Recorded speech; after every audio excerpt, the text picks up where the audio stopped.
Over the past 2 weeks, we have noticed a significant escalation in both the level and sophistication of Russia's military interference in Ukraine.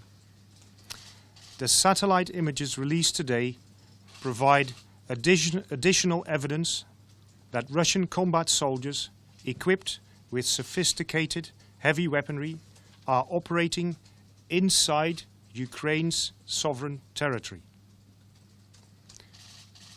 These latest images provide concrete examples of Russian activity inside Ukraine, but they are only the tip of the iceberg in terms of the overall scope of Russian troop and weapons movements.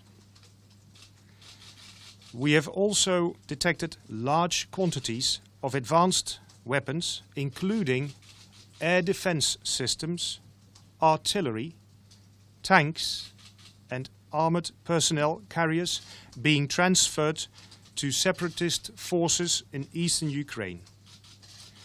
The presence of these weapons, along with substantial numbers of Russian combat troops inside Ukraine, make the situation increasingly grave. Russia is reinforcing and resupplying separatist forces in a blatant attempt to change the momentum of the fighting, which is currently favoring the Ukrainian military. Russia's ultimate aim is to alleviate pressure on separatist fighters in order to freeze this conflict, which would result in further tragedy for the people of eastern Ukraine. NATO is currently using the term incursion. It is not up to NATO to define the Russian activities at this moment, but the point is, of course, that it is extremely worrying what we are seeing at this moment, and it's a severe escalation of the situation in Ukraine. There is contact between Russian and Ukrainian troops, and we have seen that, of course, in the form of Russian troops being held captive by Ukrainian forces. That is concerning. To what extent they are actively engaged in the fighting, we can deduct from the type of weaponry that is being employed inside Ukraine.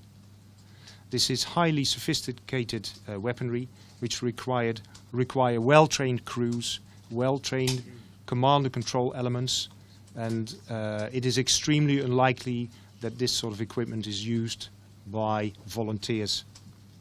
The equipment is used by units which are coherent and well-trained. And for soldiers to turn sides, and I have seen soldiers who've turned sides, they do not integrate particularly well in any unit at all, and that does not make for a coherent unit. Russia's ultimate aim is to alleviate pressure on the separatists, and its aim is to freeze this conflict for a prolonged period of time. Russia obviously is determined to retain influence in eastern Ukraine and is willing to use any means to do so.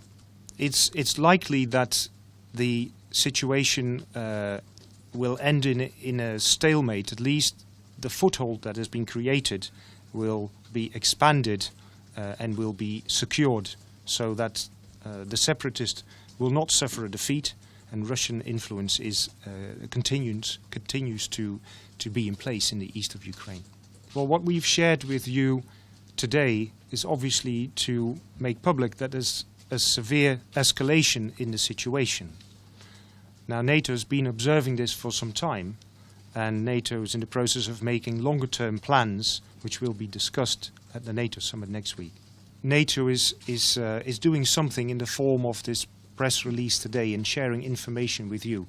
That is something that we can do. And other than that, NATO is focusing on collective defense, using reassurance measures, and is making plans for its longer term, which will be discussed next week.